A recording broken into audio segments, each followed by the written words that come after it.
حضرت عبداللہ ابن عباس رضی اللہ تعالیٰ عنہ سے مروی ایک روایت ہے، میں ایک دن حضور کے پیچھے بیٹھا ہوا تھا، سواری میں حضور کا ردیف تھا، تو حضور نے فرمایا، اے بیٹے، اے لڑکے، میں تجھے کچھ کلمات سکھاتا ہوں، تو اللہ کے حقوق کا خیال رکھ تو وہ تیری حفاظت فرمائے گا۔ تو اللہ تعالیٰ جل شانہ کے احکام کی حفاظت کر، تو اسے اپنے سامنے پائے گا۔ اذا سألت فاسأل اللہ، جب سوال کرے تو اللہ سے ہی سوال کرے، اللہ سے مانگنے کا مزاج پیدا کر لے، کہ فرمایا تمہارے جوتے کا تسمہ بھی ٹوٹ جائے تو وہ بھی اللہ سے مانگو۔ ضرور بازار میں جاؤ دکاندار سے، لیکن حقیقی طلب اللہ سے ہونی چاہیے۔ بات بات پہ اللہ سے سوال کرو، بڑی سے بڑی چیز بھی اس سے مانگو، چھوٹی سے چھوٹی چیز بھی اسی سے طلب کرو۔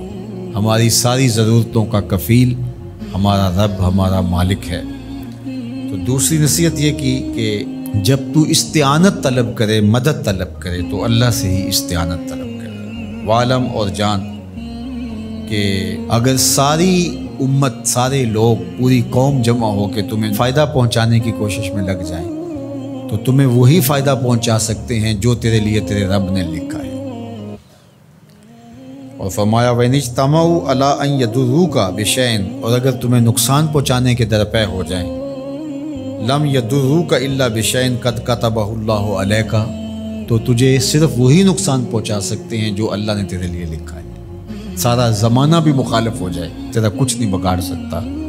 ہاں، تیرے مقدر میں اگر کوئی چیز، کوئی بگاڑ لکھا ہے تو وہ ہوگا، اس کا ذریعہ وہ بن جائیں گے۔ تو اس لیے پھر اسی سے مانگو، اسی سے طلب کرو۔ رفعت الاقلام وجفت الصحف، جو لکھنا تھا اللہ نے لکھ دیا، لکھنے کے بعد قلم اٹھا لیا گیا، اور جن صحیفوں پہ لکھا تھا وہ خشک ہو گئے۔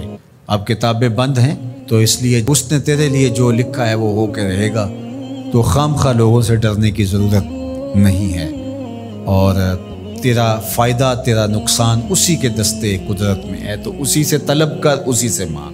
اور فرمایا تو اللہ تعالیٰ جل شانہ کو رخاء میں، خوشحالی میں یاد کر، یعرفک فی الشدہ، وہ تجھے مشکل میں پہچانے گا۔ یعنی جو شخص خوشحالی کے دور میں اس کے پاس دولت ہے، صحت ہے، تو اللہ تعالیٰ کو فراموش نہیں کرتا، اللہ اس کی بدحالی کے زمانے میں اس کو فراموش نہیں کرتا۔ وعلم اور جان ان النصر مع الصبر، کہ جو مدد ہے وہ صبر کے ساتھ آتی ہے۔ وان الفرج مع الکرب، اور کشادگی جو ہے وہ مشکل کے ساتھ آتی ہے۔ وان مع العسر یسرا، اور سہولت جو ہے وہ مشقت برداشت کرنے کے بعد آتی ہے۔ تنگی کے بعد فراخی آتی ہے، پہلو مشکل پھر تمنا، پہلو گڈھا پھر پل، شاید مگروں پہلو مکھیاں ڈس دیاں ڈنگ والیاں۔ تو یہ سب ہوتا ہے، مشکلات، تکلیفیں، آلام، مصائب، ان سب سے گزر کر کے آسانیاں آتی ہیں۔ خود حضور کی زندگی دیکھ لیجئے، مدنی زندگی، مکی زندگی کے گزرنے کے بعد، طائف کے مراحل کو طے کرنے کے بعد آتی۔ تو ہم ڈائریکٹ اگر چاہیں مکی زندگی کو اختیار کیے بغیر اور طائف کی مشکلات اور سنگلاخ راستوں سے گزرے بغیر مدنی برکتیں حاصل کرنا، تو وہ نہیں پا سکتے۔ تو یہ اللہ تعالیٰ نے ایک نظام رکھا ہوا ہے۔